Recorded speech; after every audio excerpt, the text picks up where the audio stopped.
The sun hung low over the Lagos skyline, casting a golden hue across the bustling city streets.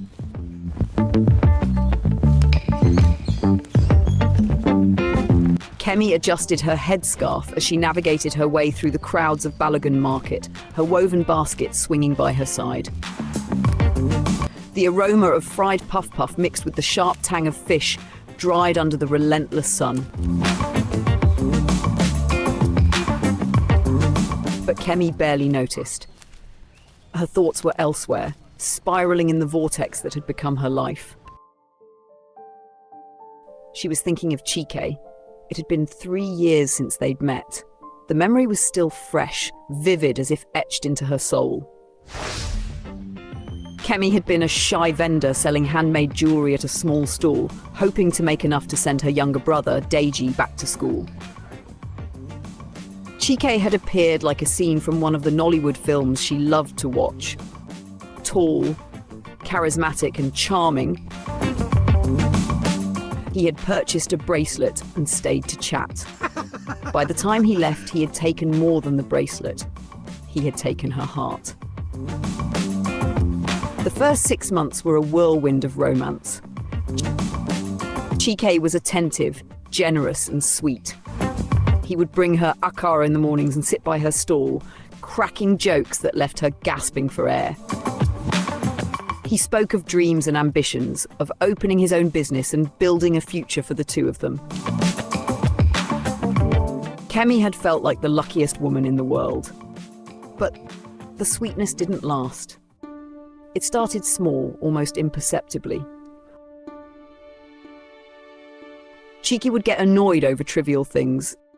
A misplaced phone, a delayed response to a text. His voice, once soft and reassuring, turned sharp, cutting her like a razor. "Why can't you just listen, Kemi?" he'd say, exasperated. At first, she thought it was stress. He was struggling to secure funding for his startup and often complained about the pressure. She excused his outbursts, telling herself that every man had his flaws. After all, wasn't love about patience and understanding?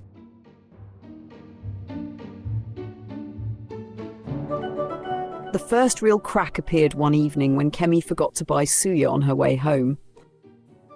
Chike had been waiting in her small one-room apartment. When she arrived empty-handed, his face darkened. "Do you even think about me at all?" he snapped. "I'm sorry, Chike," she stammered. "The traffic was terrible and I did..." "Excuses," he interrupted. "You're so useless sometimes, Kemi." His words stung. But when she saw the regret flash briefly across his face, she told herself it didn't mean anything. He was just tired, she reasoned. Later that night, he held her close, whispering apologies into her ear. "I didn't mean it, my love. You know how much I care for you." And just like that, the poison seeped in. Over time, Chike's criticism became a constant presence in Kemi's life. He had an uncanny ability to turn every situation against her. If a business deal didn't fall through, it was because she hadn't prayed hard enough for his success.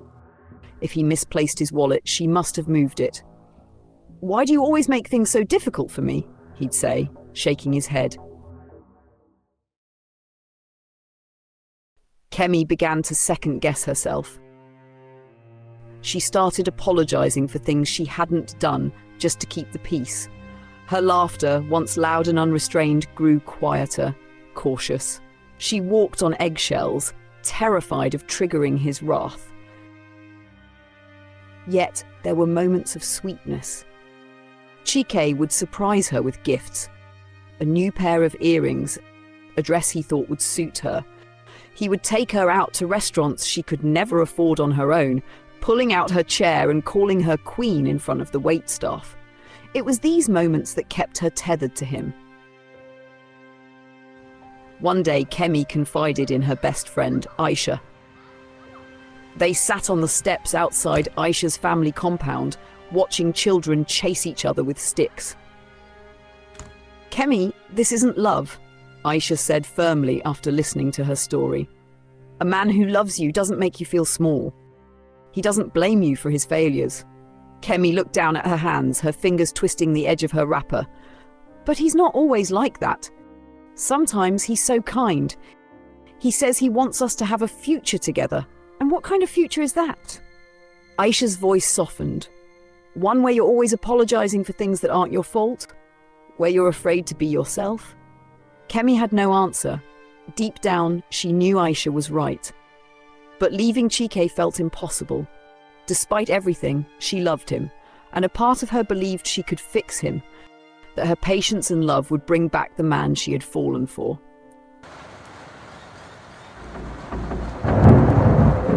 The breaking point came on a rainy Friday evening. Kemi had spent the day at her stall, enduring the damp chill as customers haggled over prices. By the time she returned home, she was exhausted.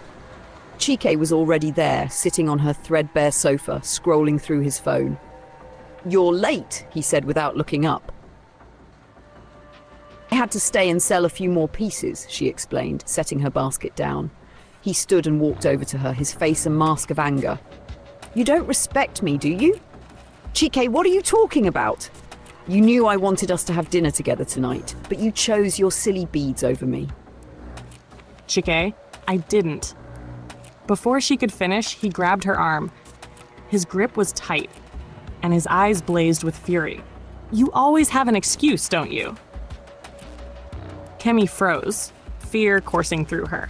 For a moment, she thought he might hit her, but instead, he released her with a shove and stormed out, slamming the door behind him. She sank to the floor, tears streaming down her face. In that moment, something inside her shifted. She realized that no amount of love or patience could change a man who refused to see his own flaws.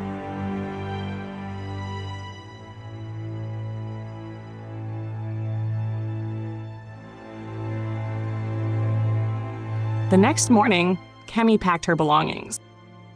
It wasn't much: a few clothes, her tools for making jewelry, and the small savings she had hidden under the mattress. She left a note for Chike. "This isn't the life I want. I hope you find peace, but I can't stay to watch you destroy me. Goodbye." She moved in with Aisha temporarily, using the support of her friend to rebuild her confidence and her life. It wasn't easy. There were nights when she missed Chike, when the memories of his sweetness made her question her decision. But she reminded herself of the pain, the constant blame, the erosion of her identity. Months later, Kemi opened her own shop in Surulere. Her jewelry business flourished, and she found joy in creating pieces that brought smiles to her customers' faces. She began attending support groups for women who had survived toxic relationships, finding solace in their shared stories.